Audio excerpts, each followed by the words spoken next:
Yo, g'day everyone. How we doing? Um, Very excited to be sharing this World Eaters live stream to talk about the balanced data slate. Now, you'll have to bear with me. This is the first time I've done a live stream in a very long time. So I'm doing this as a bit of a test, so let me know if there's any challenges in regards to things like audio or video dropping out or anything like that. And be patient with me while I fumble around with my equipment. Because, like I said, haven't done this in a while, but I thought this would be the perfect opportunity to get the live streams back up and running again because they're something that I really enjoy. I really enjoy interacting with you guys in the comments, etc. And being able to do that live is a ton of fun, particularly when you've got a really exciting release like this. And also tonight at midnight Melbourne time, I'm going to be doing a huge live stream where I'm going to be making a massive announcement for the channel, the largest announcement that this channel has ever had. I'll be doing that tonight, midnight Melbourne time, which is in about 6 hours, just under 6 hours from now. So that's something I'm really, really looking forward to. And I think you guys are going to absolutely love that live stream as well. So I'm going to be also kind of using this live stream to double check that everything is working correctly, so that when I do that big announcement that I've been pushing over the last couple of days, that we don't have any hiccups, or hopefully we don't have any hiccups during that live stream as well. So really, really exciting day for the World Eaters. So let me just have a quick look in here at the comments and see if everything seems to be working. So if there's any challenges, let me know in the comments. If everything's fine, let me know, just so I can make sure before I proceed to go through this whole thing. The last thing I want to do is record the whole video and then realize the fucking microphone was off or something like that. So we've got some people talking about the Eightbound, which is something we'll definitely dive into. Damage for Eightbound, let's go, fuck yeah. Good morning from the UK. Strength 13 combat weapon is nuts, very true. Ian Stanford, everything is fine. Sound is good. Sound behalf. Hang on. Sound is good, but sound is half a second behind the feed, so you're slightly dubbed. There's not much you can really do about that, I guess.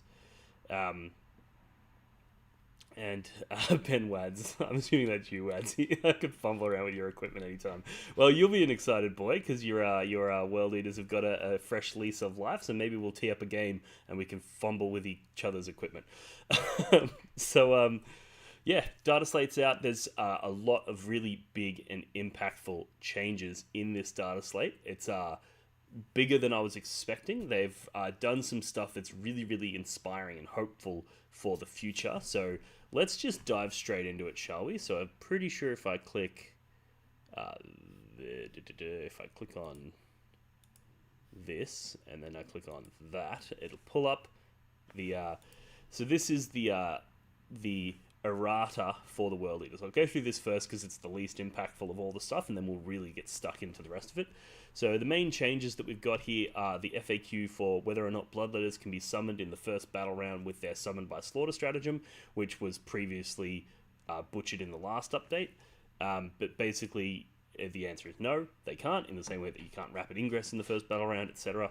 So that's pretty standard, pretty expected, and I think most tournaments were already running it that way anyway. Then you've got, if Angron was destroyed and reborn in blood, can you use the Vessels of Khorne ability, their additional blessing? And the answer is yes. I think, again, most people are already running it that way. And then the third one that's new is, can the World Eater's Hellbrut's Frenzy ability trigger more than once per phase? And the answer, again, is yes, which, again, nothing really new there. This is all just clarifications of things that most people were already doing and most people already knew to be true. So, it's good to have it in writing, though. So now if you have your Hellbrute and you go ping-pong balling through your opponent's backfield and your opponent starts getting salty, you can be like, well, hang on, here's the rule. It's intended to work this way, right? And I think that will alleviate a lot of the, the feels bad moments that a lot of people can have when it comes to, those sorts of rules interactions that can sometimes be perceived to be, unbalanced or unfair. Now let's jump over here and talk about, actually we'll talk about this one first. So this is for some reason this wasn't in the errata, even though it's very clearly an errata. This is in the balanced data slate. So every faction got some kind of balance rules. I'm guessing that the reason they didn't put this in as an errata is because they're not clarifying a rule. They're actually intentionally changing a rule to make something more powerful, and that's why it's a balance thing. I actually missed this on the first pass because I was looking at the errata and I was like, oh, they didn't change Exalted Eightbound. I could have sworn people are talking about Exalted Eightbound. Where is this rule? And then I found it in the balanced data slate. So if your opponent's looking for it, they don't know about this, and you go, oh, they're 3 damage, and they go, no, the fucking, my old unupdated app says 2 damage. You can be like, well, here it is. But basically, the Exalted Eightbound's ability is now that when they're attacking a monster or a vehicle, they increase their damage characteristic by 1, which is massive. Going up from 2 damage to 3 damage is a 50% increase in your damage output, which is way better than their previous ability. And then the other update here is that the Slaughterbound, we're changing his strength from 8 to 10, which, again, as people have mentioned in the comments here, that means that if you take him in the Berserker Warband detachment, he then goes up to strength 12. If you give him the Berserker's Glaive, he goes to strength 13. And if he's attached to a unit of 8-bound and is attacking a monster or a vehicle with that Berserker's Glaive, he's going to be damage fucking 4. This guy is a problem. I think they may have overcooked this. This is a unit of Exalted Eightbound with a Slaughterbound in it, rapid ingressing, is going to jump out and it'll kill anything. It'll kill any vehicle. 3 Exalted Eightbound and 1 Slaughterbound will kill almost anything. That's crazy. And then also it's worth noting with the 8-bound, which we'll go into this in detail later, but this update is making the Slaughterband detachment really, really interesting. Previously, it was just Berserker Warband was the only way to do it, potentially Demonkin back before they got their nerfs, but now I think that Slaughterband is definitely in the conversation. It says I've got some big lag. Is it lagging my audio with my mouth, or is it just lagging? Like, can somebody describe that to me? Because I'll see if I can fix it before the next live stream, because I obviously don't want that to be a challenge, and it would be good to not have that. Anyway, yeah, so that's the update there, and then the big one obviously is the points costs updates. We've got the world leaders here. So Angron, he's gone down 25 points to 360. I'll go through each one of these changes and sort of share my thoughts on them one by one. So with Angron, I don't think this solves his problem, and I actually think that he needs a similar treatment to the Exalted Eightbound, where he needs a errata or a balance change to his actual rules, because it's not necessarily the points cost that's the problem with him. And I think the fact that they actually fixed the 8-bound makes Angron even less attractive, because one of the main reasons that you would previously consider Angron was because he was a solution to the vehicle problem. Because if you're running a bunch of regular 8-bound, a bunch of Berserkers, a bunch of Spawn, and a bunch of Forge Fiends, none of that is particularly good at killing like toughness 12 vehicles, right? So things like Knights, things like Great Unclean Ones, things like, all these tough vehicles, Votan land fortresses, all this sort of tough stuff, World Leaders kind of struggled with. So there was an argument that even though Angron at his current points isn't particularly effective, he's necessary to solve that problem. And sometimes you have to take an ineffective tool to solve a problem, because it's better than having no tool to solve that problem. So that was the previous argument for Angron. However, now the Exalted 8-bound are actually a very effective tool for solving that problem. So now the one argument that we had that made Angron interesting is kind of gone. So I think the Exalted 8-bound are basically going to push Angron out, and I don't think we'll see him anymore, even with this 25-point reduction. And the reason that I say we need to have an errata for him is because even if he went down to 300 points, right, and he was just dirt cheap, it's like nobody wants a dirt cheap Primarch. We want our Primarch to be fucking epic. We want him to be super expensive, super powerful, super impactful, and really dominant on the tabletop. We don't care if he's super expensive. We want him to kick ass. We don't want to go, cool, let's spend 280 points on this Angron who can, can't really charge anything because he's so slow, has no advance in charge, can't auto 6, can't anything like that, can't move through walls, so he's going to have to move around this building out into the open and then just get shot dead. And then if we want to resurrect him, it's harder than ever before, and you lose all your blessings in the process, so often you probably just don't want to resurrect him because you don't want to lose that army-wide buff. He's just bad, right? I think a really interesting fix for Angron could be for them to give him a super heavy walker style rule and just say Angron can move through walls. Don't change his points, keep his points at 360, 385, whatever. Keep his points high, but let him walk through walls. And now all of a sudden you can have an Angron hiding behind a wall somewhere and he can actually just smash through the walls, not giving a fuck, and he can just destroy something, right?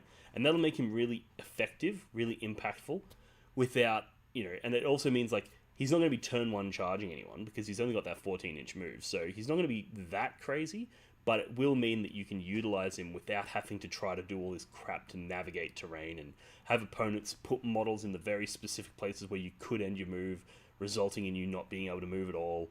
Like, there's a lot of stuff that people can do to really mess with Angron, and people have spent the last few years figuring out how to do those things because they had to, because Angron previously was very, very effective.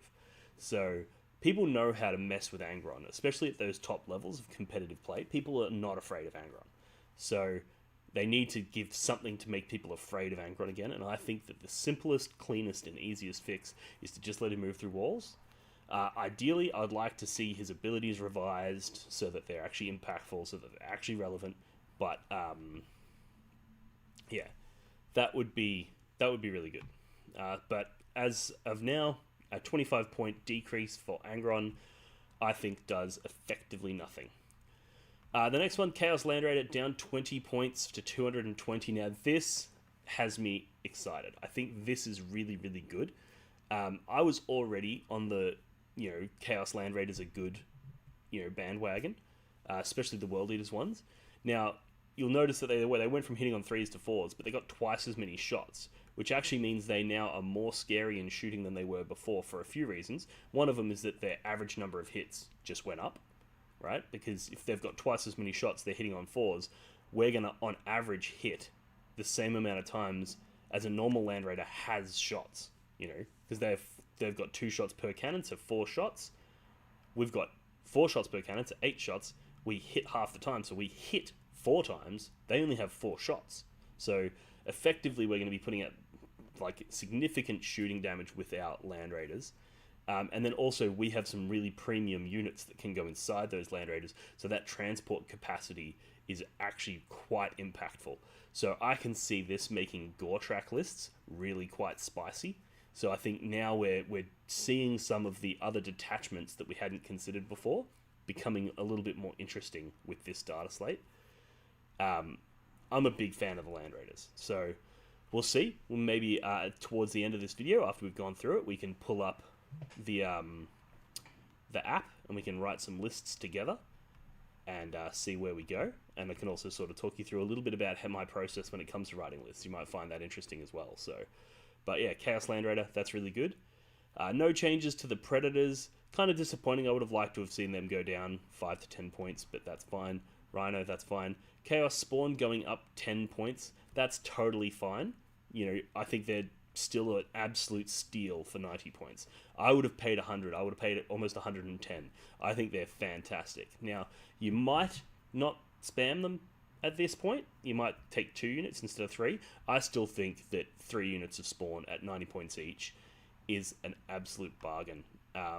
The fact that they trade so well, they're so fast, they're so effective at what they do, and they also really activate the World Eater's play style by being able to jump out on an objective, and if your opponent shoots you off, you can just sticky the objective. If you take the Berserker Warband detachment, means that they force an overreaction from your opponent. You put this 90-point unit out, and now your opponent has to send something generally worth a lot more than 90 points to respond, and they have to bring it out into the open so that you can then charge it with your Berserkers or your Eightbound or whatever it is that you have. So the Spawn, absolutely fantastic. Yes, they copped a nerf, they deserved it, and I think they actually got off pretty light. This is a slap on the wrist in terms of a nerf. Now we've got Chaos Terminators. So you'll all know that I'm pretty well renowned for running 30 Terminators at the World Team Championships the previous year. I'm a huge fan of World Leaders Terminators. I think a lot of people think they got worse in this book. I actually think I disagree. I think they got better because they got the plus 2 inches of move baked into their data sheet. They lost the plus 1 to hit if below starting strength and the plus 1 to wound if below half strength, but you can get them those abilities by having them near an 8-bound unit.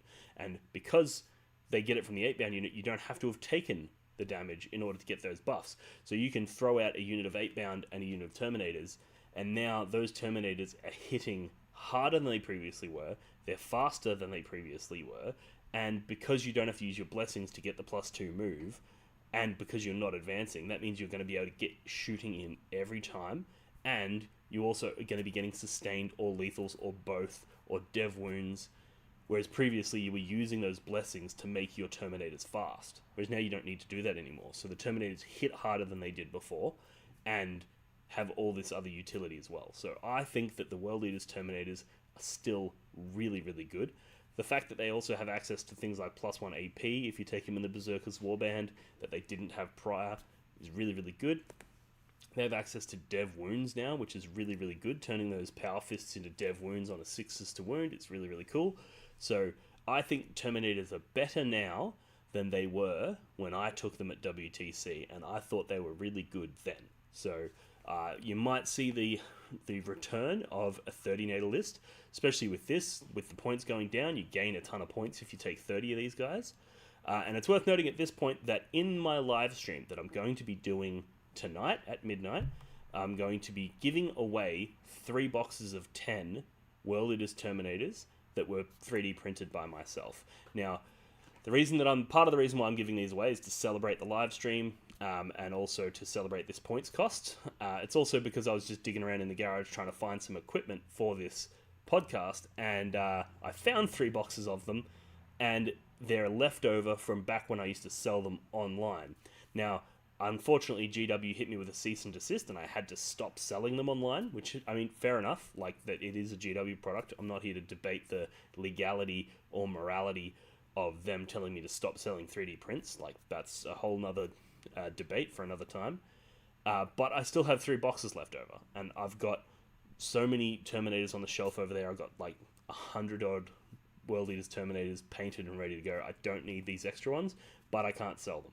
So I decided what I'm going to do is in the live stream tonight, when I'm doing my big announcement, during that live stream, I will be giving away these 3 boxes of Terminators. So if you want to get your hands on them, make sure you tune in tonight at the live stream, which kicks off in about 5.5 hours from now. So set a reminder, midnight Melbourne time, and in that you'll find out how to enter the draw to win those Terminators. But should be pretty easy, should be pretty straightforward, and really exciting opportunity to get those Terminators on the table for those of you who are interested in running them now that their points costs have gone down. Now we've got Doom Princes, no changes. Defiles, no changes.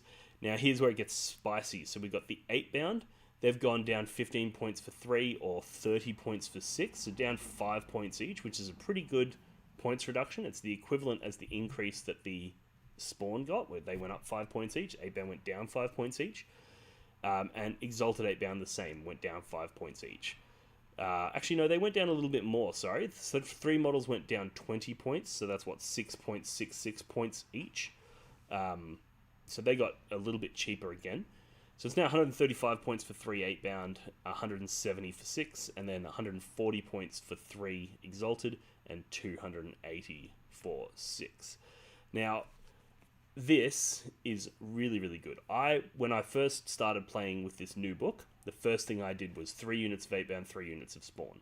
Now, looking at this, that means that that combination of units is actually cheaper, because the Spawn went up by 10 points, right? Up by 10 points, but the 8-bound went down by 15. So that initial list that I was running and I was getting decent success with, that list got cheaper. If you're just looking at these units, we'll talk about the Forge Fiends in a moment, but just looking at those units, it actually got 15 points cheaper.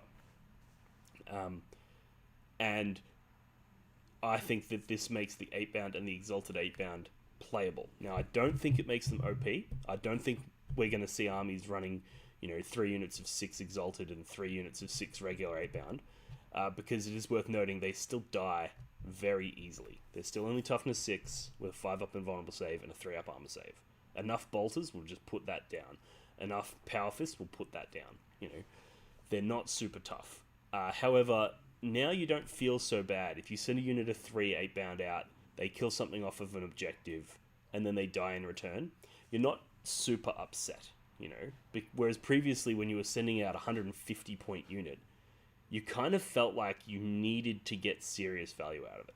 If your opponent puts 5 Marines on an objective, that's 90 points of their army. If you put a 150-point unit, charges it, kills it, and then, sits there on the objective, and your opponent then just shoots you off and jumps on there with some scouts or something, you're like, wow, I've just thrown away a 150-point unit and I've achieved fuck all, right? That's a big problem. Whereas it's not as big of a problem if they're only 135 points. You don't feel quite so bad. And the same with the Exalted 8-bound. They're 140 points. If a unit of Exalted 8-bound drop down, charge like a Rhino, kill it, which they now pretty comfortably will, with their 3 weapons going to 3 damage. If they drop down, kill that Rhino, the Rhino's only 80 points and they're 140 points, but maybe killing that Rhino allowed you to then charge the guys that were inside with something else and then kill them as well. So maybe you've sent 3 8-bound, 3 Exalted, the Exalted pop the Rhino, then the 10 Marines jump out, then the 3 8-bound hit the Marines and kill like 6 or 7 of them, and now you're like, well, I haven't got my points back, but I've actually done something impactful on this objective.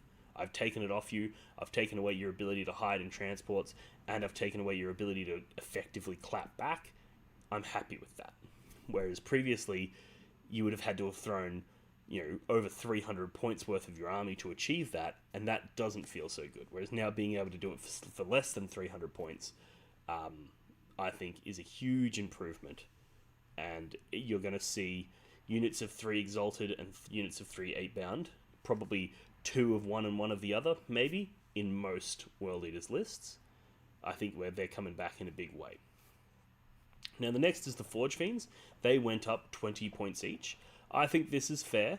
I do think that the Forge Fiend was slightly overrated, having played with 3 of them in almost every game that I've played of the new book, because they were something that you'd look at as obviously very strong. I was often disappointed by the Forge Fiends. I was also often very impressed, but they were very swingy and they were very variable, and there was plenty of times where into certain targets, you're like, these Forge Fiends are just crap, When you're versing vehicles, you're like, oh, cool, I wound on 4s, and I hit on 4s, and then they get a 4-up save if they're like a knight with a rotated shield or they're in cover or something like that, and you're just like, this is bad. This just does nothing. There was lots of times where that was the case.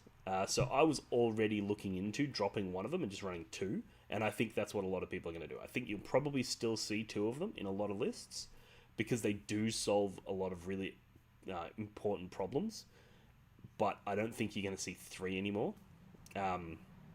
You might even just see people running a single Forge Fiend and then just putting it in strategic reserves, and then it just comes on from an angle somewhere, gets an angle, and shoots something that's a problem.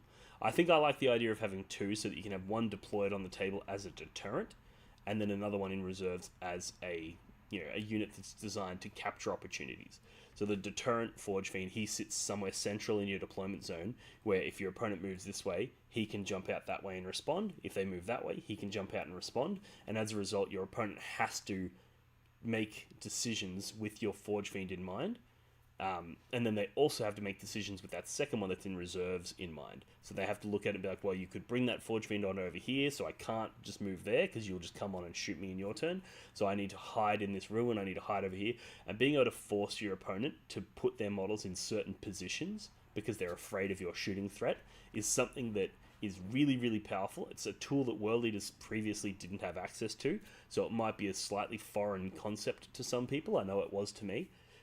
But being able to use a shooting threat to dictate where your opponent places their stuff is a really, really powerful way of controlling the board state and impacting, the way that the game flows. So that's really, really good.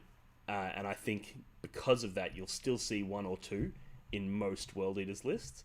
But if you drop that third one, you've now gained 150 points that you would have previously spent, and you've gained a bunch of points from your 8-bound that you would have previously spent, and you're able to turn that into other units. So I think we're going to see more well-rounded World Eaters lists, more varied units. You're going to see like some Spawn, some 8-bound, some Exalted 8-bound, some Forge Fiends, some Berserkers. Like, you're going to see the whole sort of range of World Eaters units in an army, which is so cool.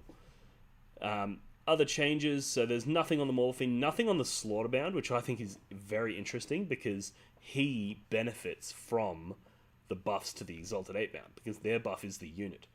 They might change that. In fact, I think they should, because currently the way that it's worded, the Exalted 8-bound, is each time a model in this unit makes an attack that targets a monster or vehicle, improve the damage characteristic by 1. So if you attach your Slaughterbound into that unit, he is a model within that unit, so he gets the buff. I think what they need to do is like, maybe it's just like each time a model in this unit makes an attack with its Chainglaive or Chainblade, and that way because he's got a Lacerator and Demonic Claw, he doesn't have a Chainblade, therefore he doesn't get that buff, right?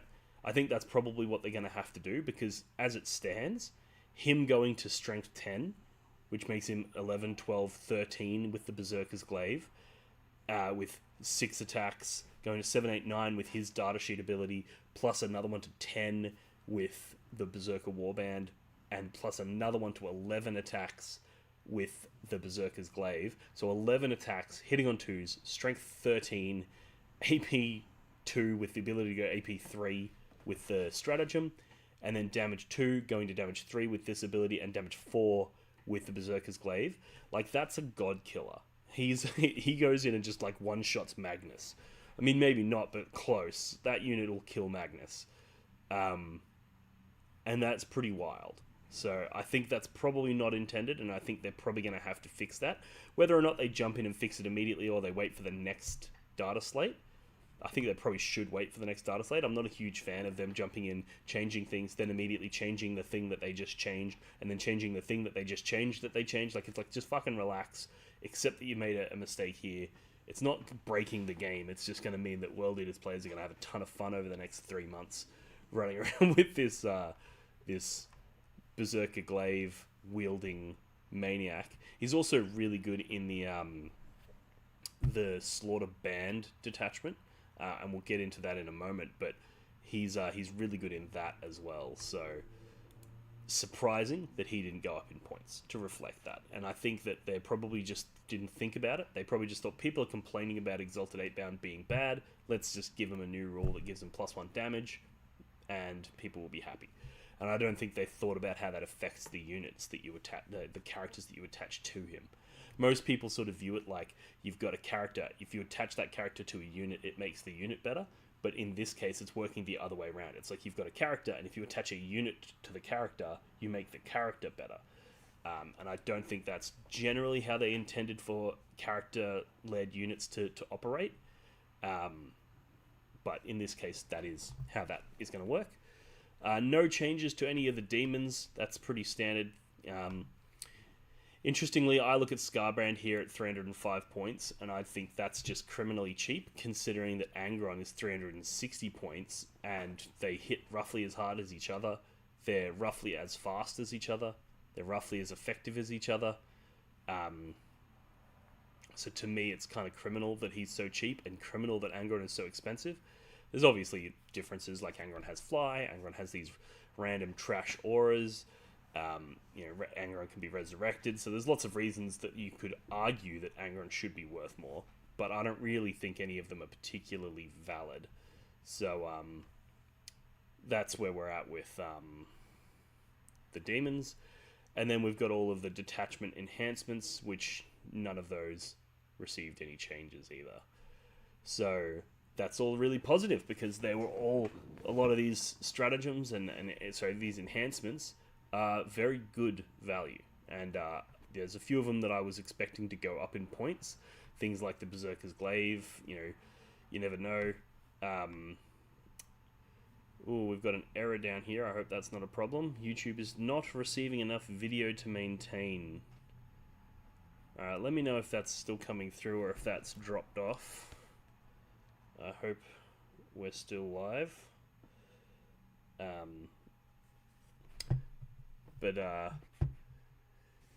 Let's have a look while I just check. Please comment and let me know if this is still working.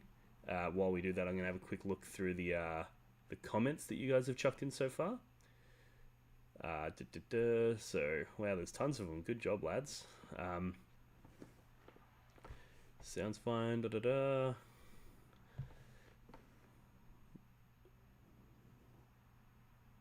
Okay, so it looks like this. It says it's actually sorted itself, so I'm assuming that's reference to the lag.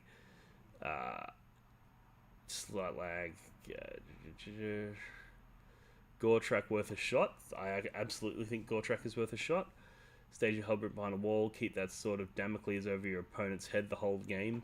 The Halberd obviously doesn't hit quite as hard in Goretrack, and I think part of what makes the Halberd fighting into infinity like really attractive is that he hits so goddamn hard. But in Goretrack, again, it's sort of like what I was saying with Angron, being able to just run through the walls actually just means it's really hard to play around, which is what you want to see. It says here, the screen's locked up, video dropped out, audio okay.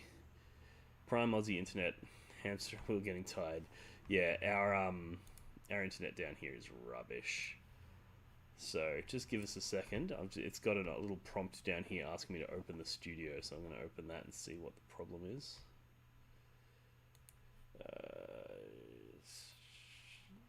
Open widget. What?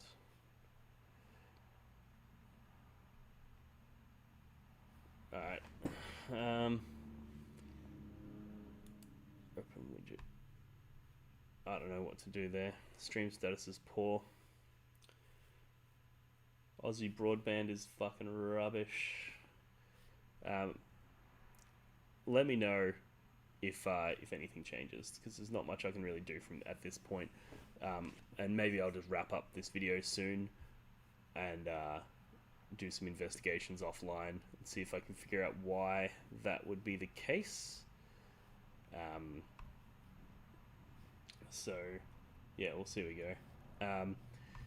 People saying I'm back, so yeah, please keep me updated in the comment section about the quality of the stream, because like I said, part of what I'm doing here is testing out the setup, because I'm planning to do a huge reveal tonight.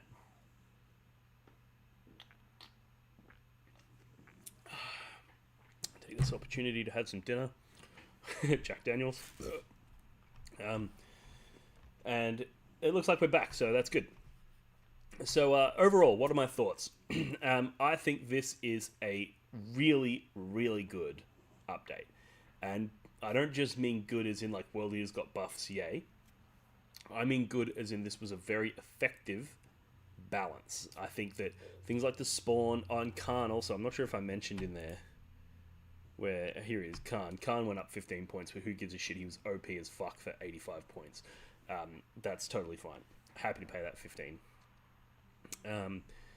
So I think overall, the balance that this has brought is really, really good. Things got nerfed, things got buffed. The things that got nerfed were OP already anyway. The things that got buffed have now been brought into a realm where they're interesting, but not OP. But the thing that I think is really interesting about this is the way that it potentially is going to bring some of the detachments that previously weren't really worth consideration into being serious tournament contenders. Previously, it was basically Berserker Warband, or you're not taking the event seriously, right? And that sucks. That really, really does suck. And there's a lot of reasons for that, and I think, unfortunately, some of those reasons, I think, are going to persist. Things like part of our faction identity since forever has been that if you kill one of our units on an objective, we can sticky the objective, right?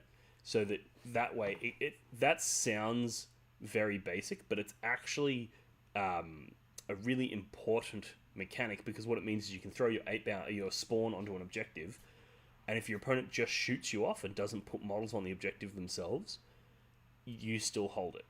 Which means your opponent has to bring their units closer to you by putting them on the objective. Then they can shoot you off or charge you or fight you or whatever. But now that unit that they brought out is closer to you, and you can have some units staged in ruins behind it, ready to counter respond to that unit. You can basically initiate this trade war going back and forth. That's critical to the World Eater's success.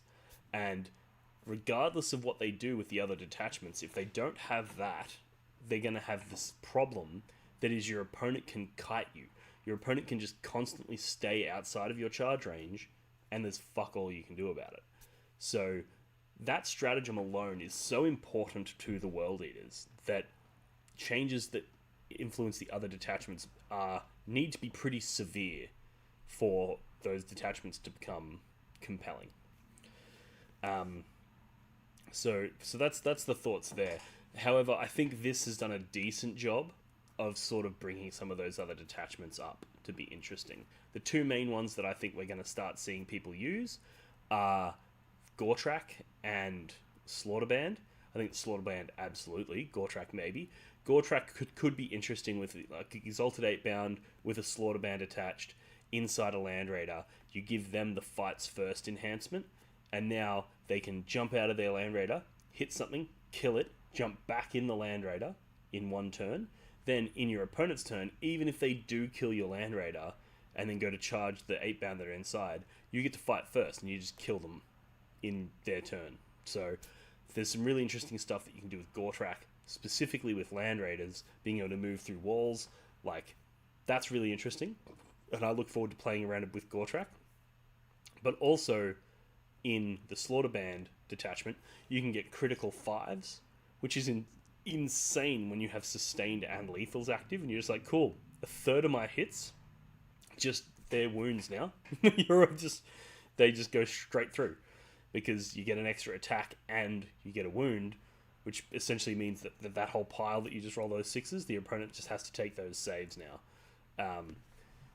So that's really cool, especially on a unit that just got this significant buff. So previously that wasn't super exciting or super interesting, because it was like, well, what are you putting it on? You're not putting it on a unit of 8-bound, because people weren't really taking a unit of 8-bound with a character attached. So you were maybe putting it on like a Master of Executions in a unit of Berserkers, but no one was really taking the Master of Executions, because without the Berserker's Glaive, he's not particularly interesting. He doesn't provide fights first himself anyway, so it's like, it just was this kind of just not quite relevant, whereas I think that is now very relevant. So yeah, that's really a big change. We've just got a super thanks here from Will I Really Am, a £2 donation, so thank you very much, Will.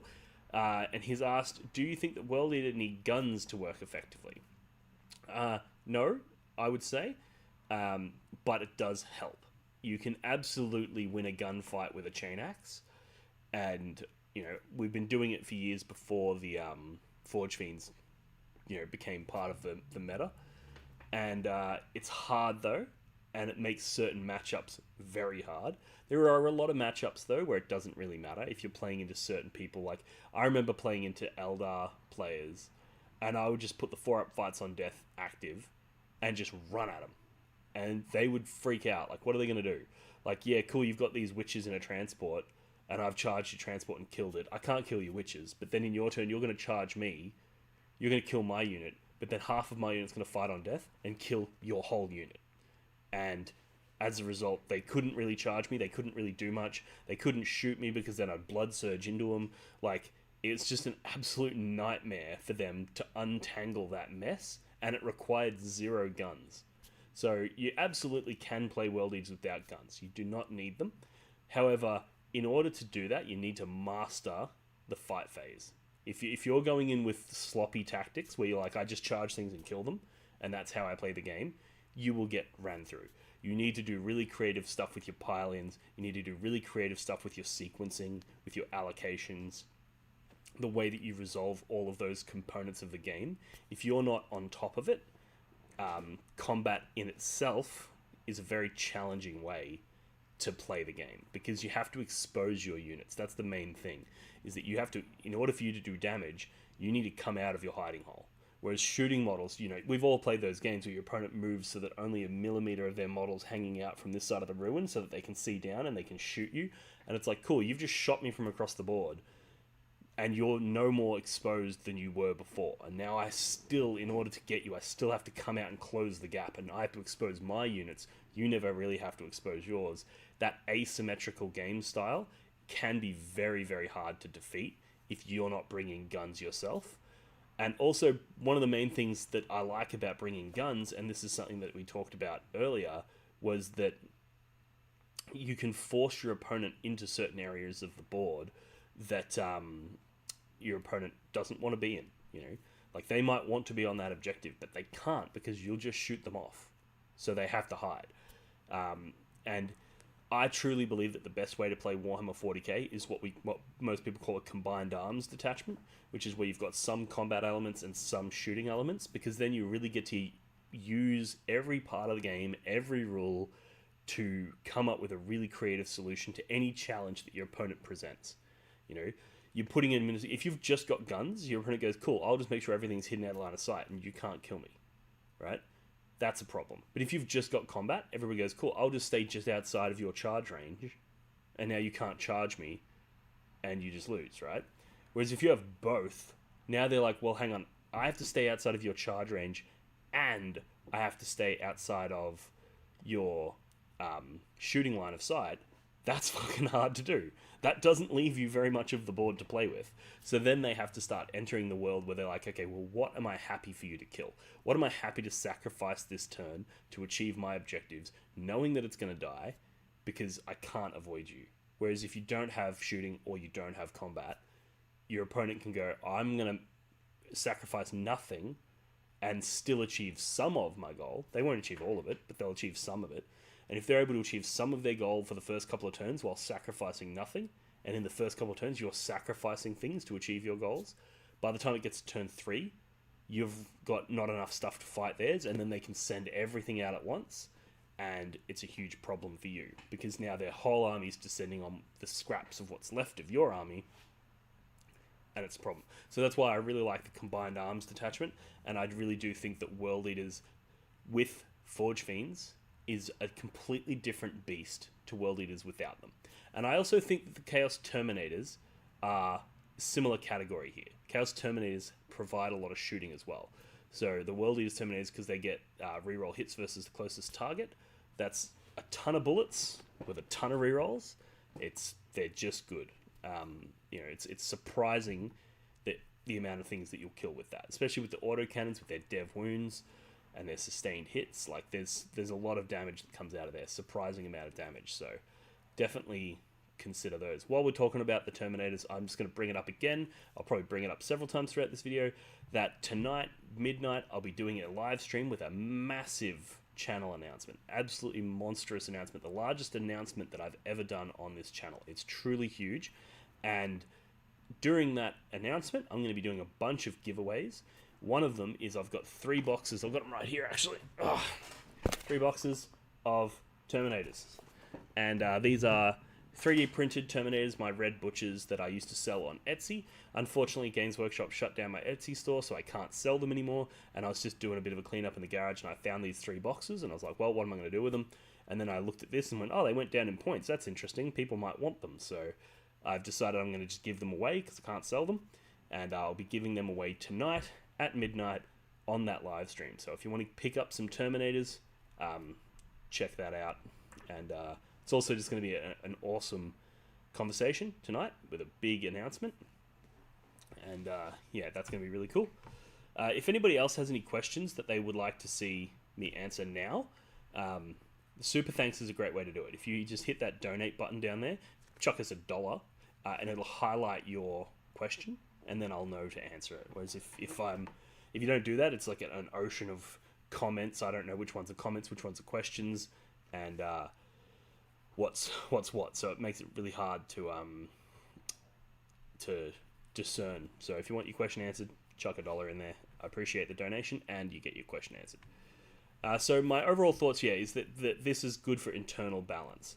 So I really like that it's bringing things like Gore Track into the conversation again because those land raiders become actually really good. 220 points, it's tough as hell, it shoots like crazy, and the fact that it can pop out from behind a wall means it's very fast. Its ability to unload the guys inside of it is very, very good.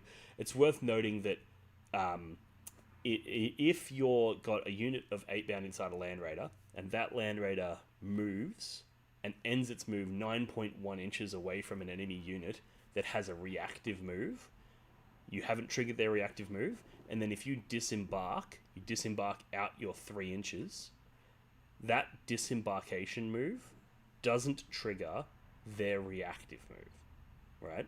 Because that disembarkation doesn't count as a move for the purposes of rules that it, like, I don't know the technicality of how it works, I just know that that's how it works, and that's how that it's been ruled in the FAQs and whatnot.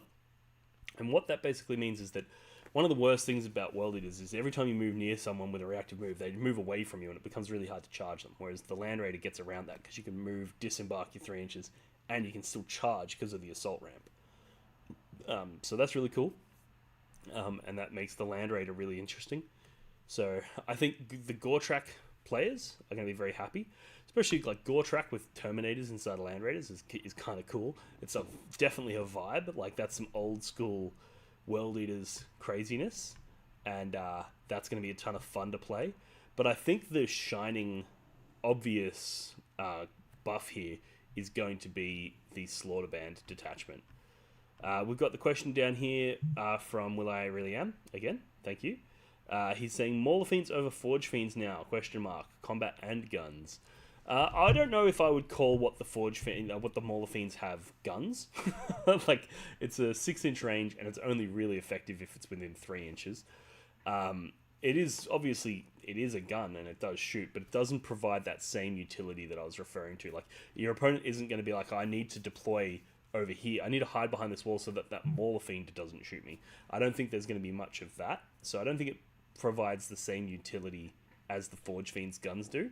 You know, the Forge Fiend is going to be able to, you put it central in your deployment zone, and now there's huge areas of the board that your opponent just cannot go unless they're prepared to cop a Forge Fiend. And some people will. Some people will be like, cool, put my Rhino out here. Forge Fiend's not likely to kill a Rhino in a single volley, so I don't really care that you're going to shoot me. So, maybe people will, but it forces people to make that decision. And, they can't just put a couple of scouts out onto an objective because the Forge Fiend will just pop some scouts. So I think the Forge Fiends are still important. But the Mauler Fiends are interesting. I think Mauler Fiends probably become less relevant now because they were a dedicated anti-tank unit. They were really, really effective at popping vehicles. And now I think the Exalted 8-bound just do the same thing but better. The fact that the Exalted 8-bound can deep strike as opposed to strategic reserves means that rapid ingressing them is really, really effective because you can rapid ingress them behind a wall somewhere where they can't be seen, and then in your turn you just move through the wall and go and punch something. Whereas the Mauler Fiend was much harder. You couldn't rapid ingress it in certain spots. It's really susceptible to move blocking, and also the Exalted 8-bound, they can tag multiple things, they can utilize transports, they arguably hit harder now. So I think the Exalted 8-bound, particularly with the Slaughterbound with the Lacerator guy, him joining them makes them a much more effective solution to your vehicle problem than the Mauler Fiends. So I actually think we're going to see Mauler Fiends, they came in for a bit, they're going to go now, and we're going to see Exalted 8-bound replace them. And but I think we will still see a couple of Forge Fiends. I don't think we're going to see them disappearing. So now let's talk about the 8-bound detachment. So I'm going to try something, so bear with me. I'm just going to try and see if this works. It appears that it does. Oh, that's not what I want. That's what I want. And then I can get rid of that. So, hopefully, you can now see the GW app up on the screen there. And let's have a look at talk about this detachment.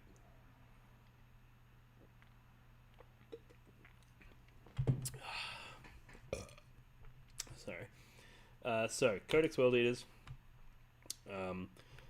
let me know if that's not working, or if it is. Either way. So detachments here, we've got the Possessed Slaughter Band. This is the detachment that I think we're going to see. At the very least, we're going to see people experiment with this. They may end up falling back onto the Berserker Warband. But I think people are going to end up playing around with this a lot. So, with bearing in mind that we've got the increase in spawn, the decrease in 8-bound and Exalted 8-bound, I think that makes this detachment really interesting. So first, it's detachment rule, which is basically that you get Blood Surge moves on all of your possessed units, which they might as well have just said 8-bound because it's just your 8-bound units. And it's just a D6 Fury move, Blood Surge move, right? So that's very good. And there's an enhancement in there that gives you a 6-inch one, which we'll talk about now. That is really, really cool. So this one, Slaughter Band, each time the bearer makes a Brazen Fury move, it's treated as having rolled a 6 for that move. So that's cool. That is 30 points, which is pretty expensive. But I think the interesting thing with this detachment is because of that Blood Surge mechanic, it incentivizes you to take larger units. So I think in a Berserker Warband, you're going to see multiple units of 3 8-bound with a character attached. In this, or Exalted 8-bound with a character attached. I think in this, we're going to see units of 6 with a character attached, which is a big, very expensive unit. Like if you're looking at a unit of Exalted 8-bound 280 points, plus the character, who's 85 points, is 236 points. No, 365 points. I don't know where I got 236 from. 365 points, which is pretty expensive for a unit, to be honest. And then you put an enhancement on there, you're looking at close to 400 points for a unit, and it's pretty squishy. So that's a challenge, and I think people are going to need to experiment with this. There's one thing that's worth noting, and I should have started with this caveat, is that whenever you get a rules update that's this sort of broad, like impacts a lot of things, especially because it's going to impact... I haven't looked at any other factions yet. I don't know whether our main threats just got nerfed into the ground or whether they just got buffed into, becoming a serious threat. So I don't know about that. I've just looked at the world leaders, so it's really hard within a vacuum to sort of understand how this is going to impact our armies. So there's going to be a lot of experimenting, and we won't know for a few more tournaments, maybe a month or two. We won't know what this actually looks like in terms of a final settled meta. But one of the challenges with the 8-bound is they just die too easily. They really do die so easily now. This detachment does have some interesting answers to that problem, which is good to see, and we'll go through those in a minute. So I think there is a world where you could run multiple units of 6 with characters attached, with enhancements in this detachment. The 6-inch surge move is interesting. Having a unit that you can just go call it rapid ingress, jumps out, it kills a bunch of stuff in your opponent's front line, then it piles in with a 6-inch pile-in move and gets right next to a whole bunch of units in your opponent's army, and then they have to move 7 inches away before they shoot you. Otherwise, the first unit that shoots kills 1 or 2, and then you just surge move into everything else with a 6-inch surge move, guaranteed. That's scary. So if your opponent's not really clued on, that will catch them off guard. So that's one that's really good. The next one is Killing Clarity, which is World Leaders model only. Each time it destroys an enemy unit, roll a d6 on a 4+, you gain a CP. This isn't bad. I think if you're taking 3, you probably might take this as your third enhancement if you've got 15 points floating around. I don't think you're going to go out of your way to take this one. But there are a lot of stratagems in here that are very expensive, and having that additional command point is going to be very, very good. Even if it's just throughout the course of the game, you get 1 extra command point. It's like, I'd pay 15 points for a command point easily. So that's quite interesting. This one, I think, is the game breaker, though. This is the one that you definitely take, which is Frenzy's Focus, which is basically gives you critical hits on a 5 instead of a 6. And we mentioned this earlier, but having a unit of 6 Exalted 8-bound, led by a Slaughter Band, and then giving him crit fucking 5s, and then giving him sustained hits and lethal hits, that unit just goes fucking and just fucking kills this shit out of everything it touches. That's absolutely mental, and sounds like a lot of fun to me. I don't know about you guys, but it sounds like a lot of fun to me. That'll kill the shit out of a big unit of infantry, and also kill, like, that unit could feasibly kill 2 Imperial Knights in a single fight phase. If you just go, cool, I'm going to put 4 of them into that knight, or 5 of them into that knight, and then 1 or 2 of them plus the character into this other knight, and then I'm going to go crit 5s, I'm going to put sustained and lethals on, and I'm just going to go fucking nuts. I'm going to use the stratagem for +1 damage, and I'm just going to kill both your big knights in a single fight phase. And this unit could rapid ingress and do that, so it's very hard for them to dodge. This unit alone, the existence of this unit could potentially push Imperial Knights and Chaos Knights out of the meta entirely. Like, just because if they come across this, they're just fucked. So Frenzied Focus is really exciting. I look forward to getting that on the table. Then we've got Violent Demise.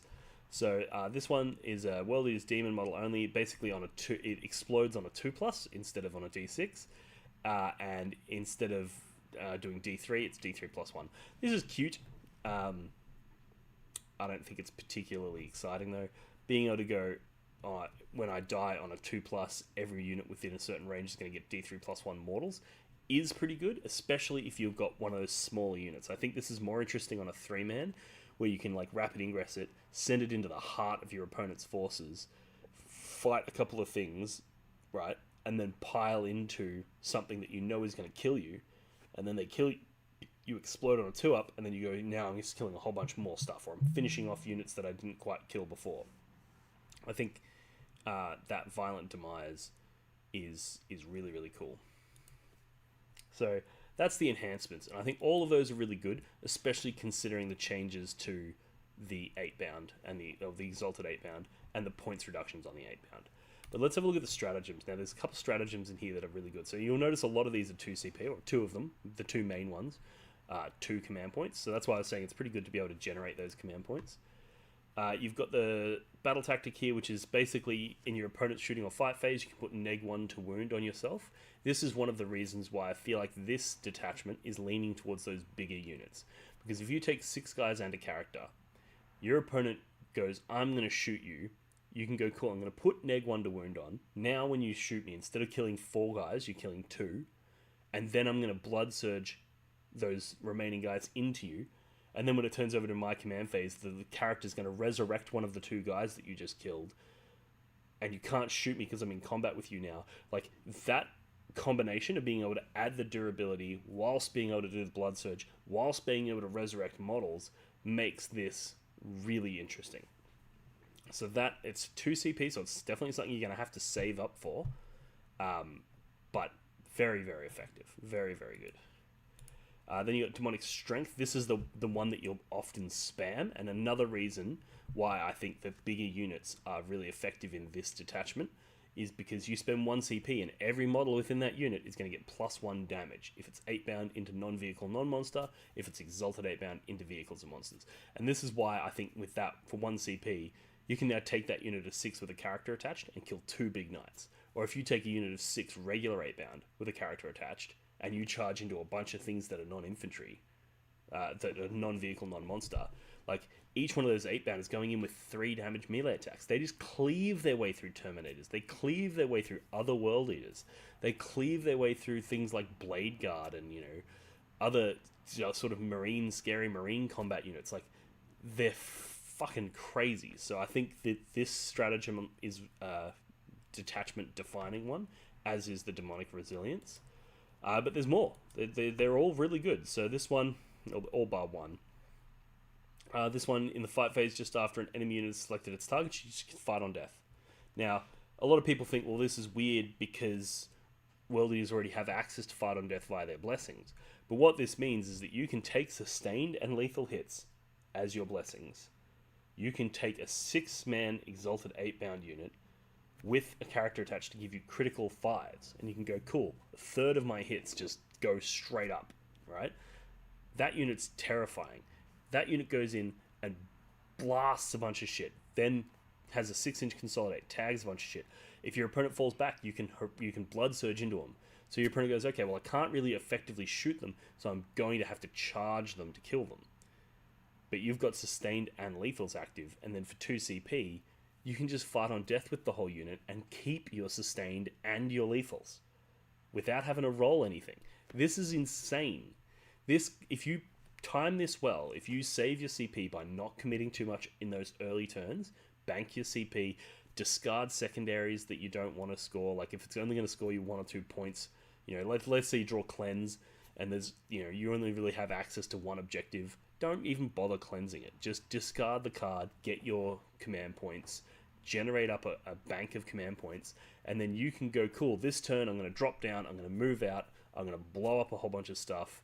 Then in your turn, I'm going to have 2 CP available to me to make myself neg 1 to wound, which means you're not killing me in a single shooting volley, and then I'm going to blood surge into you.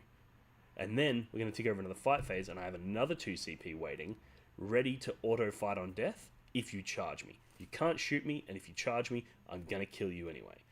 Your opponent's just going to be sitting there going, what do I do to that? Like, yes, some armies are going to have some really creative solutions to that, and yes, like a highly competent player is going to be able to do things to mitigate your fight on death. Like they can just say you're versing like, I don't know, a marine player, he might charge 5 scouts in, put a scout in base contact with every one of your 8-bound, then charge his like blade guard unit in from the side, and just have all of his blade guard hit 1 exalted 8-bound.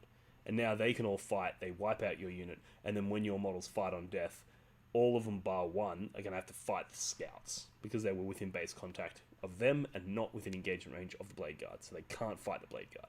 And then one guy fights on death, hits the blade guard, who cares? So a very complex, competent player will play around this, but it's going to be hard, and if they even make the slightest mistake, you can really mess with them. You can also mess with them with things like heroic interventions if they try to pull something off like that. Like they charge in their scouts to try to base contact all you guys, and then you heroically intervene with a berserker unit or something like that and prevent that the ability of those blade guard to tag one. You can play some really high level 40k with stratagems like this, and this is one of the most exciting ways to play 40k, is when you've got those really complex combat interactions. Is a fuck ton of fun. So Immortal Fury is awesome. Next you got Rapid Manifestation. I'm shocked that they didn't fix this. I'm shocked, because they are clearly, by looking at the changes that they made to the Dataslate, they clearly want people to be playing with Exalted 8-bound and 8-bound. They want that, right? They've just buffed them. But one of the main things that's, well, not one of the main things, but one of the things that's preventing the 8-bound detachment from being relevant is that this stratagem is just dumb. This is the one that allows you to deep strike 3 inches away from your opponent, which has already been fixed in the general Dataslate, that any ability that allows you to drop within 3 is automatically changed to being within 6. Or outside of 6, I should say. So, first of all, why not just change it on the actual strat? Because you know that it's changed anyway. You're going through changing strats. You might as well prevent there from being 2 different wordings. Like now, if you look at the strat, it says this, but if you look at the thing over there, it says that. They could have just, while we're at it, let's just change the strat as well, so that they're all consistent. And then also, almost all of the strats that used to be 3-inch deep strike, it's a 3-inch deep strike, but you can't charge after. Almost all of them got changed to a 6-inch deep strike, but you can charge after. If they had fixed that on this and gave the Exalted 8-bound a 6-inch deep strike and then charge, then this detachment would be really seriously contending the Berserker Warband for that number 1 spot. But unfortunately, they didn't do that, and now I think it's questionable. I still think it's got a lot of legs, and it's definitely something I look forward to exploring, but it's such a missed opportunity here that they could have made this really, really good. Warp Stalkers. This one is really interesting as well. I think this one actually got a FAQ.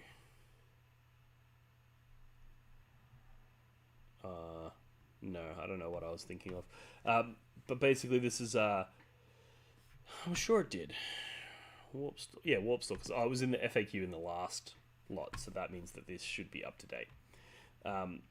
Which is basically that Each time a model in your unit makes a normal move, advance, fallback, or charge move, it can move through enemy models, excluding monsters and vehicles.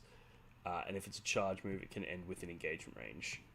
And any desperate escape tests are automatically passed. So 1 CP, that's really good. So first of all, 1 CP to automatically pass your desperate escapes is good. Like if your opponent gets you in a position where you have to make a desperate escape, being able to go 1 CP, and I'm just going to auto pass it, so that's fine. That's really good. And also, being able to move through enemy models is amazing, because if you've got a unit at 8-bound and you've got them staged behind a ruin somewhere, and then your opponent just moves a bunch of guardsmen and creates a ring around those 8-bound, and now your 8-bound, if they want to charge that dawn, they have to go all the way around the guardsmen. That's a huge problem.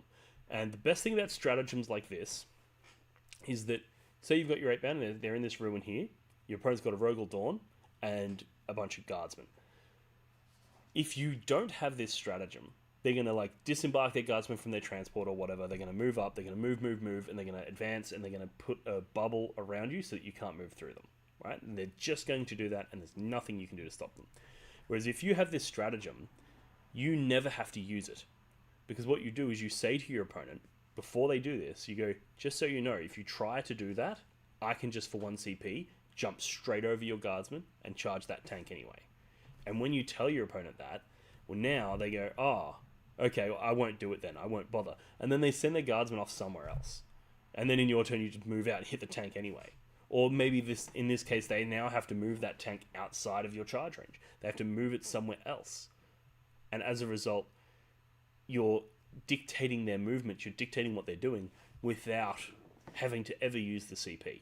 This is these opportunistic stratagems are really, really good, because just having the stratagem changes the way the game plays. A good example of this is the combat interruption, where you've got 2 fights happening at once, and I have 2 CP, so they charge me with 2 units. If they fight with this one first, I'll then interrupt and fight here before their unit, or vice versa. Just having the 2 command points and having access to that stratagem will often prevent your opponent from charging both, because they know that if they do that, they're actually just sacrificing 1 unit. So they'll run off somewhere else with this unit, and they'll just charge you over here, because they know that you can interrupt. And as a result, you never actually have to interrupt. You just don't ever have to do it. Same as in the Gore track, you've got a stratagem, it's an enhancement for a once per game fights first. You're not going to have to do it. You don't have to fights first.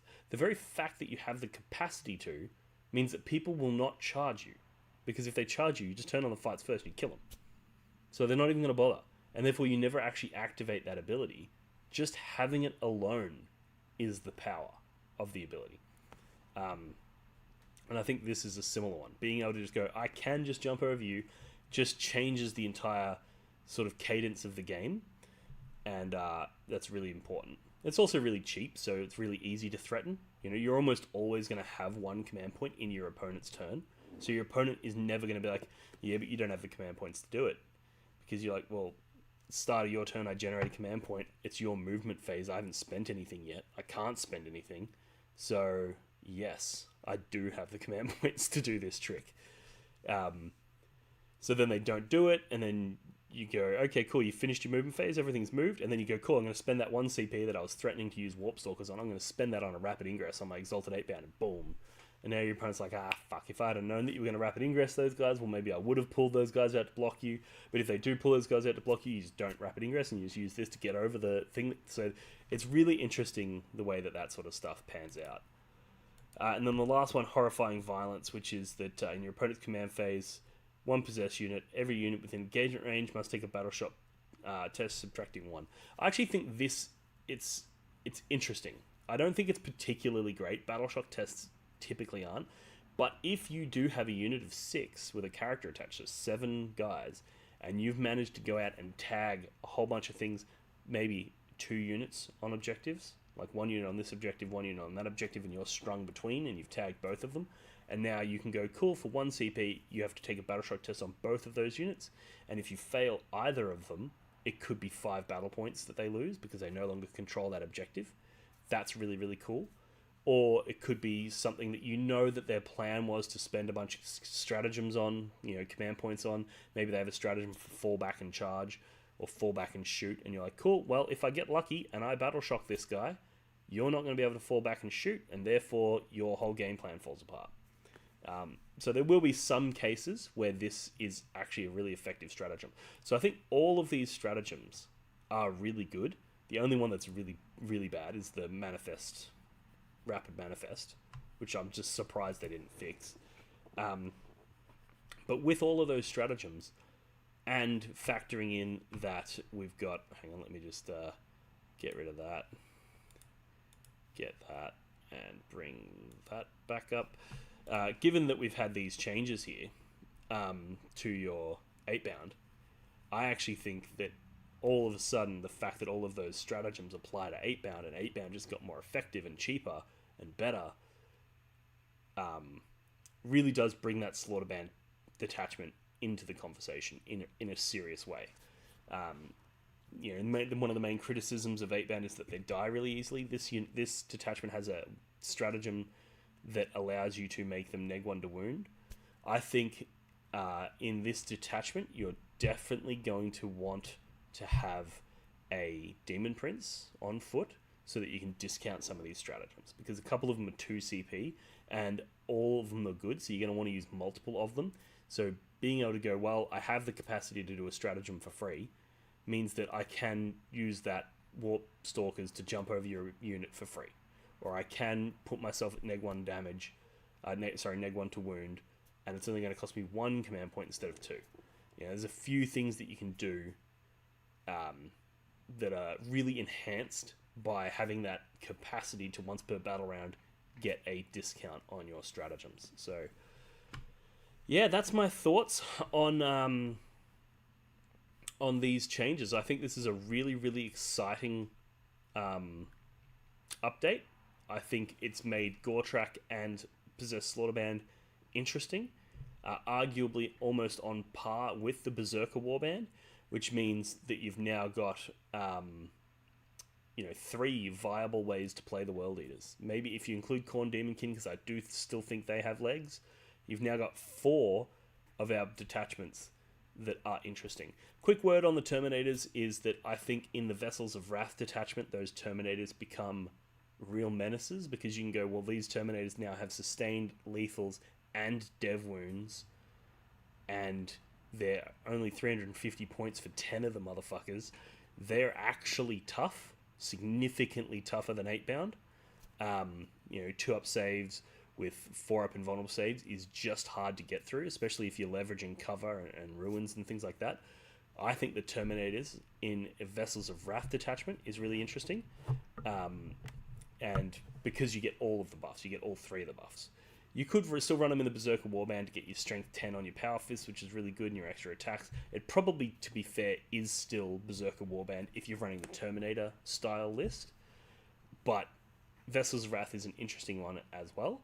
And as a result, you've now got essentially, potentially, 5 viable detachments for World Eaters armies to play, which is something that most armies, at least up until now, have not been able to say. It's entirely possible that other armies got a similar treatment to World Eaters in this balance update, and they do have those viable builds. I can't say for sure. I haven't gone through them, and I'm not an expert on those factions, so I couldn't really comment. But yeah, I think this is huge.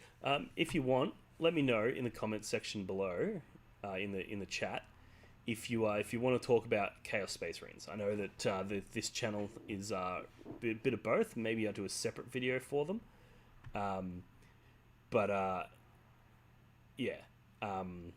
That's where we're at. I think this is fantastic.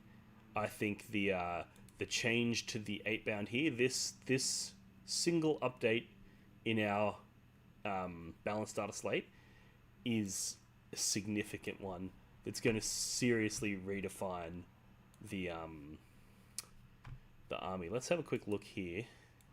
If I pull that up, fuck that off, and then just as a reminder to everybody, because obviously not everybody was playing with Exalted 8-bound because they were bad, or they were deemed bad.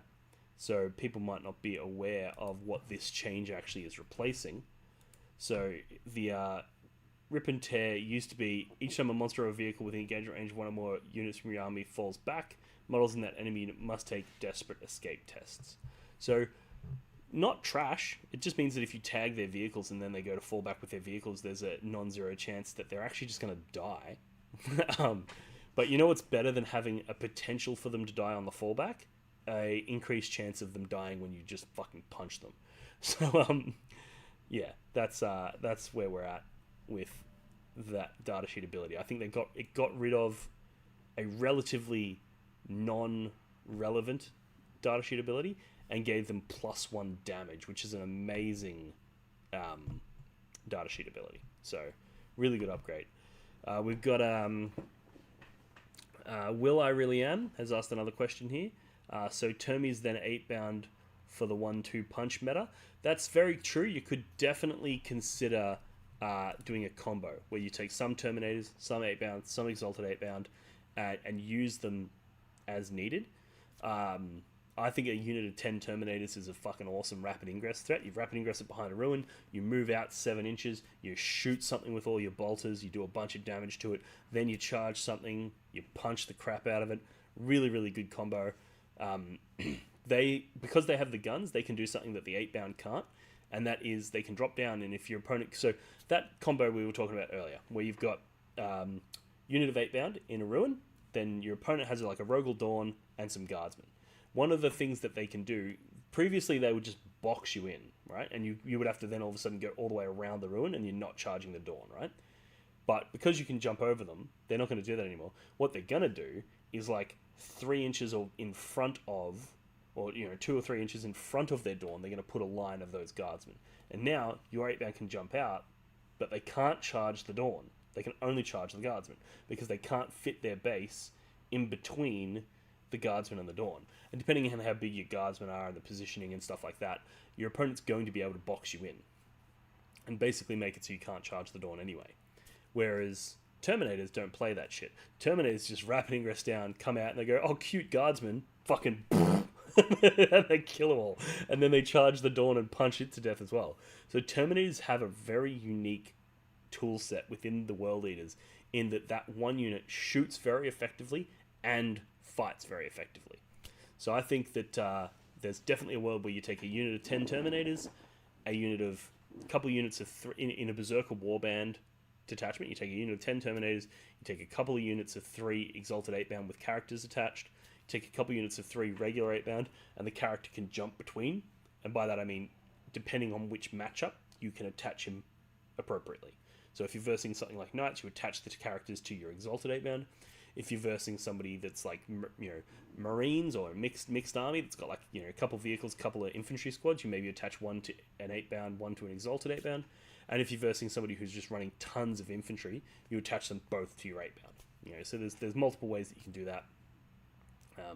And then you also have Khan and his unit of 10 Berserkers inside their Rhino. And now you've got this diverse toolkit that you can use for various, solutions. So that's really cool, and I think that you can definitely do that. So Termies and 8-bound do combo well together. However, depending on which detachment, I think if you take the Slaughter Band detachment, fuck, I wish they named them differently. Imagine having a detachment called Slaughter Band and a character named Slaughter Bound. Like, dumb.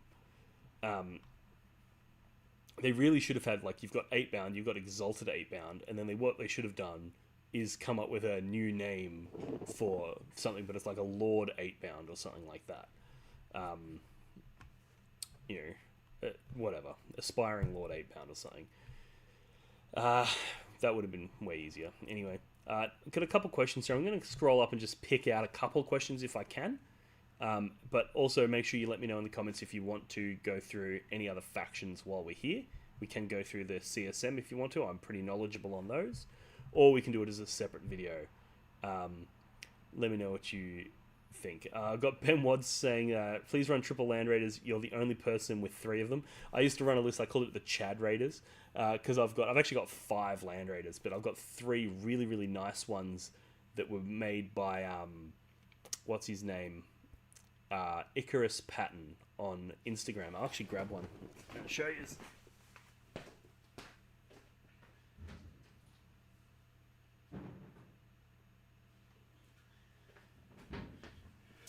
Not sure how well this will show up on camera, but this Land Raider here, so it's like, it's got those nice big sponsons. It's got corn symbols on it.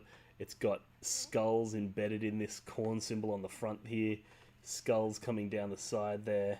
Really, really cool Land Raider variant by Icarus Patton. So check him out on Instagram if you want. He does all kinds of factions, but he does a ton of really, really cool World Eater stuff. And I got 3 Land Raiders off of him, and I ran them at a tournament and came 3rd, I think it was, running Land Raiders. And this was like early 10th edition or late 9th edition. And it was a ton of fun, and it was a meme list. Like, I took it just because I was like, fuck it, I'm not going to take this event too seriously. I'm going to run just 8-bound in Land Raiders. And it was really, really good.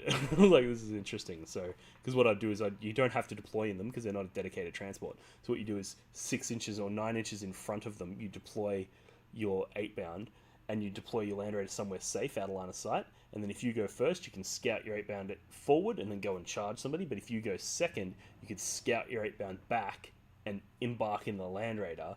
And now if your opponent had indirect, which was really popular at the time, they couldn't just, in their first turn, just kill all your 8-bound, because they're all inside these Land Raiders, and Land Raiders are really hard to kill when they're hiding. So that was a ton of fun, and I absolutely would love to run triple Land Raiders again. Bring back the Gore track.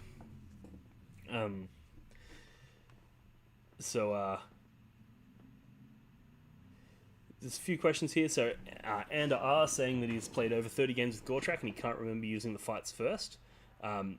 That's very true, because people would just not charge you because they don't want to just die.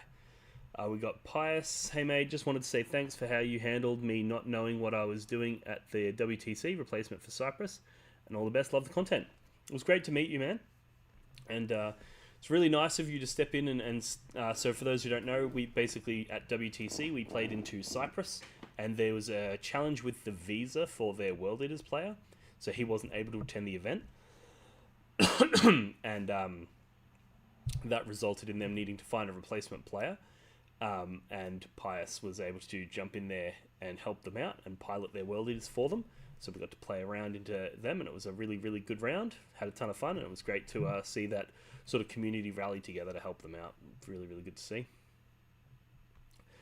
Nick Tang, what do you think about Thousand Suns getting rules changes and arguably nerfed harder than Death Guard, who were their big bad in the last 4 months? So, like I said, I haven't actually gone through this in detail yet. I've had a pretty busy morning, and then I jumped in and just figured I'd more or less live review it. Like, I did read it whilst I was having lunch, but haven't done a deep dive on it. So I don't know what the changes to the Thousand Suns are, and I don't know what the changes to the Death Guard are.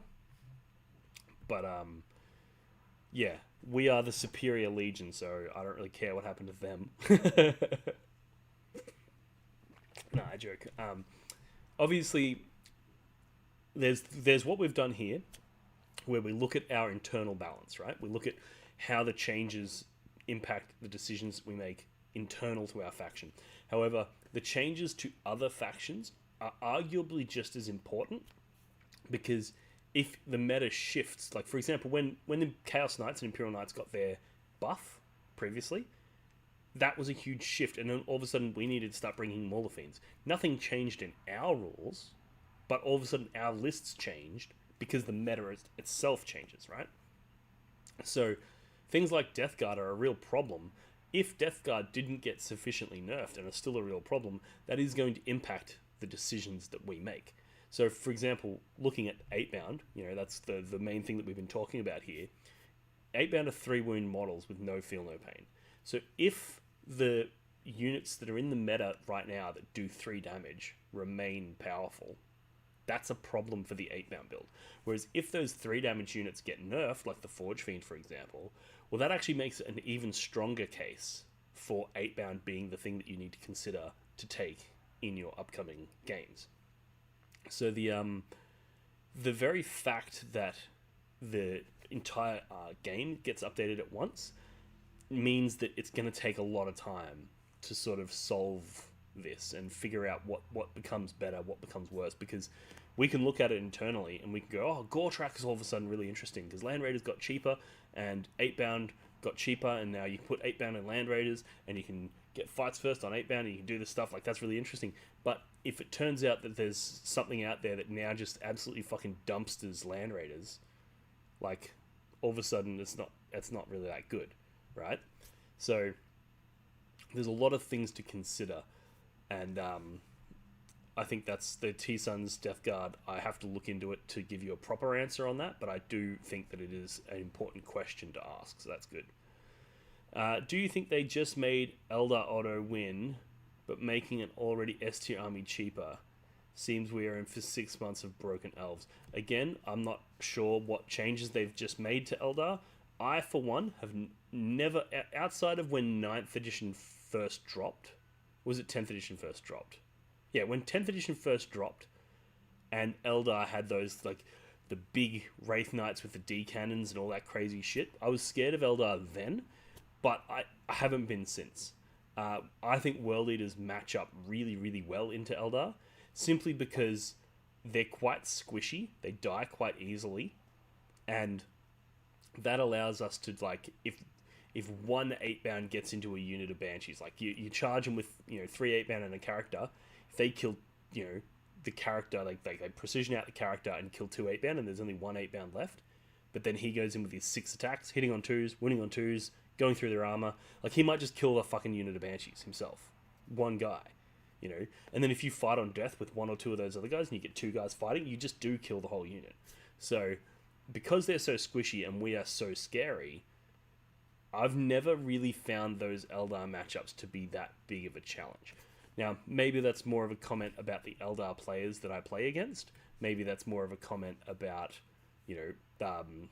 sort of combat finesse, things like that. But it would be interesting to see how Eldar sort of land.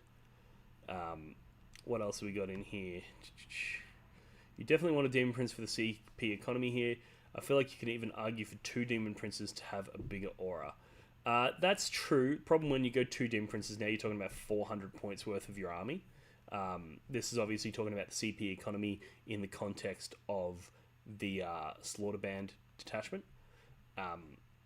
Now all of a sudden you've got a decent amount of your army wrapped up in CP generation, and I think that's possibly overkill, unless you're going to find ways to get really good utility with those Demon Princes. That's really important. Somebody said here, most Aussie thing ever. I don't know what I said to trigger that, but I'm glad you enjoyed it.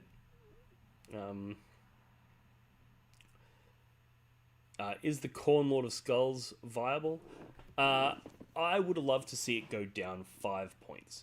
And the reason I say that is because at 505, it is still 505, I believe. Just looking that up now. Khorne Lord of Skulls. Yeah, it's still 505, which means you can't put it in strategic reserves because you can only put 500 points in strategic reserves. And it's very good in that it's fast. It can go through walls. It's, like 12-inch move that can move through walls is fast, and it's deadly, and it's tough, and it's very good. I think the problem is people have adapted for being able to kill knights, and it's vulnerable to things that can kill knights, and it's 500 fucking points, so it needs to get value. And one of the ways that previously you would make sure that you got the value is that you would bring it on from strategic reserves, you'd shoot a couple of things, and then you'd charge something. And now you've just guaranteed the value. Whereas in this case, you either have to hide it so that people don't kill it, and then you're not really impacting the board state, or you have to be vulnerable with it because it's so big it's hard to hide it forward. You can only really hide it back. So you either have to put it out forward, and then your opponent can just go, okay, well that's a problem, and they just focus fire their whole army on it and just kill it. So I think the Khorne Lord of Skulls is interesting. I think they're one of those units that gets significantly better the more of them you take. If you run 3 Lord of Skulls, it's like, cool, now I put all 3 of them on the front line. Your opponent might be able to focus fire down and kill one of them, but then your 2 other Lord of Skulls and Angron or whatever else is that you have in your list goes out and kills the things in your opponent's army that threaten Lord of Skulls. And once they're gone, those remaining 2 Lord of Skulls can just drive around just mowing things up. So I think Lord of Skulls is one of those types of units that disincentivizes a balanced army, and they're much better when they're run in a gang.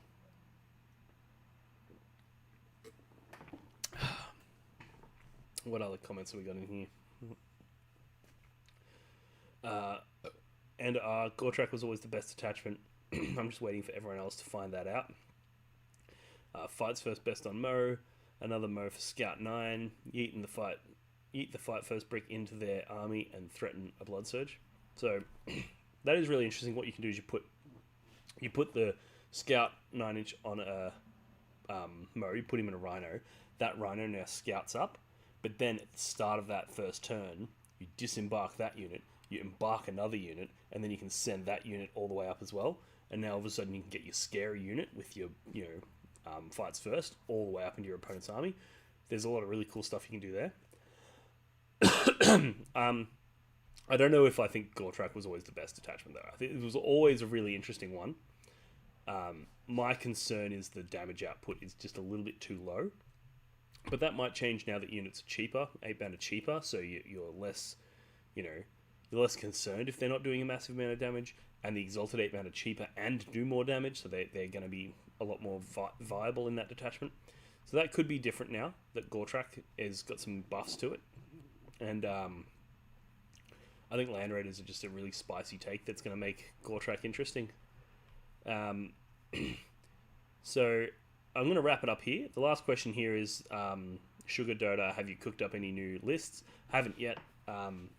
Like I said, I had a pretty busy morning, and I've just read this and thought I'd go through it with you guys live and have a chat about it. Share my sort of thoughts and the directions that I'm heading. And we will go into some detail over the coming days. I'll write some lists, and maybe I'll do an updated top list from each detachment or something like that, to sort of update you guys on where I'm at on what I consider to be the top of the meta with the World Eaters. So thanks everyone for tuning in. Just a last reminder is that tonight at midnight I'm going to be doing a huge reveal, a massive reveal, the biggest update that this channel has had in its 15 years of existence. So that's really exciting, and please tune in for that. During that, I'm going to be giving away a ton of prizes, including the 3 units of 10 Terminators that I have kicking around. So if you want to get those, and then there's a ton of other prizes that I'm not going to announce yet, but there are really exciting prizes and really exciting stuff to talk about and announce tonight at midnight. So don't miss that. And I'll talk to you guys then. Thanks for tuning in. Thank you for everyone who commented, particularly Will I Really Am for his super chats or his super thanks or whatever they call them on YouTube. Really appreciate those. It's a great way to show your support, and a great way to make sure that your questions get answered. That's really appreciated. And for everyone engaging and joining in the